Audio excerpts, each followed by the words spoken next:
વડોદરા શહેરના ગોરવા વિસ્તારમાં આવેલ દશામા તળાવ ખાતે મા દશામાની પ્રતિમાઓનું ભક્તો દ્વારા શ્રદ્ધાપૂર્વક વિસર્જન કરવામાં આવ્યું હતું। ઉત્સવપ્રિય વડોદરા શહેરમાં દશામાતાના વ્રતની શ્રદ્ધાપૂર્વક ઉજવણી કરવામાં આવી હતી, જ્યારે ગઈકાલે વિસર્જનોએ ભક્તો દ્વારા શ્રદ્ધા અને ઉત્સાહપૂર્વક વિસર્જન યાત્રા કાઢી તંત્ર દ્વારા નક્કી કરેલ વિવિધ તળાવોમાં દશામાતાની પ્રતિમાઓનું વિસર્જન કર્યું હતું। વડોદરા મહાનગરપાલિકાએ વડોદરા શહેરમાં 7 જેટલા તળાવને વિસર્જન માટે નક્કી કર્યા હતા, જેમાં 5 તળાવ કૃત્રિમ અને 2 કુદરતી તળાવ સામેલ હતા। ગઈકાલે 10મા દિવસે ગોરવા વિસ્તારમાં આવેલ દશામા તળાવમાં વિસ્તારના લોકો દ્વારા દશામાની પ્રતિમાનું શ્રદ્ધાપૂર્વક વિસર્જન કરવામાં આવ્યું હતું।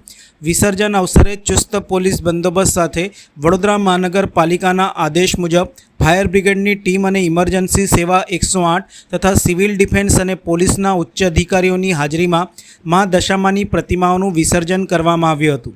આજરોજ દશામાના વિસર્જન નિમિત્તે દશામા તળાવ ખાતે અહીંયા વિસર્જન માટે તમામ જે ભાવિ ભક્તો આવ્યા છે તેમનું અમે ભાવભર્યું અહીંયા આજના દિવસે તેમને અમે આવકાર્યા છે। સાથે આજના દિવસે અહીંયા વિસર્જનનો જે કાર્યક્રમ કરવામાં આવ્યો છે એ મહાનગરપાલિકા દ્વારા જે પણ વ્યવસ્થાઓ કરવામાં આવી છે, સાથે અહીંયાથી ફાયરની ટીમના માધ્યમથી સાથે પોલીસ તંત્રના માધ્યમથી જે પણ વ્યવસ્થાઓ અહીંયા આપવામાં આવી છે એ તમામ વ્યવસ્થાઓ ખૂબ જ અહીંયા જે આવેલા ભક્તો છે તેમને મદદરૂપ થાય તેમ છે।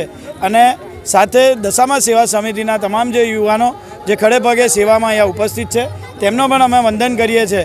અને આવેલા તમામ જે ભક્તો છે કે જેમણે 10-10 દિવસ સુધી મા દશામાની આરાધના કરી છે, તેમને પૂજા ભક્તિ કરી છે, તો તેમને આજના દિવસે વિસર્જન નિમિત્તે જે અહીંયા વિસર્જન કરવા માટે આવેલા છે એ તમામ ભક્તોને પણ અમે ખૂબ ખૂબ શુભેચ્છા પાઠવી। વડોદરા શહેરમાં આજે દશામાનું જે વિસર્જન થઈ રહ્યું છે એમાં ગોરવા પોલીસ સ્ટેશન વિસ્તારમાં દશામા તળાવ આવેલું છે, ત્યાં લગભગ 2,500 ઉપર દશામાની મૂર્તિનું વિસર્જન થનાર છે। ગોરવા પોલીસ સ્ટેશન તરફથી પૂરતો બંદોબસ્ત રાખવામાં આવેલ છે।